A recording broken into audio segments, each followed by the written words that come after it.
കുത്തകപ്പാട്ട ഭൂമിയിൽ വൻ മരം കൊള്ള. ശാന്തൻപാറയ്ക്ക് സമീപം ഗൂഡൻപാറ എസ്റ്റേറ്റിലാണ് ഏലം കൃഷിയുടെ മറവിൽ മരങ്ങൾ മുറിച്ചു കടത്തി അനധികൃത നിർമ്മാണം നടത്തുന്നത്. 2 വർഷങ്ങളിലായി 200 മരങ്ങൾ മുറിച്ചുവെന്നാണ് വനം വകുപ്പിന്റെ കണക്ക്.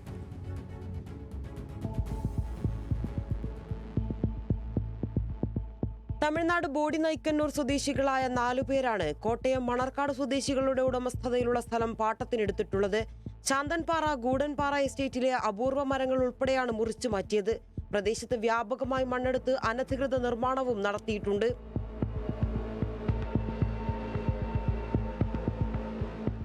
ഒന്നര വർഷത്തിനിടെ അപൂർവ മരങ്ങൾ മുറിച്ചു നീക്കിയതിനും സ്വാഭാവിക നീരൊഴുക്ക് തടസ്സപ്പെടുത്തി വൻ കുളങ്ങൾ നിർമ്മിച്ചതിനും ഇവർക്കെതിരെ 3 കേസുകൾ രജിസ്റ്റർ ചെയ്തു.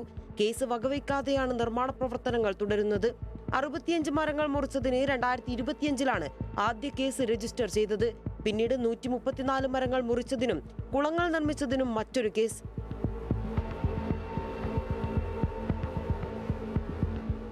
ഈ വർഷം 39 മരങ്ങൾ മുറിച്ചതിനും 75 മരങ്ങളുടെ വേരുകൾ നശിപ്പിച്ചതിനുമാണ് കേസ് രജിസ്റ്റർ ചെയ്തത്.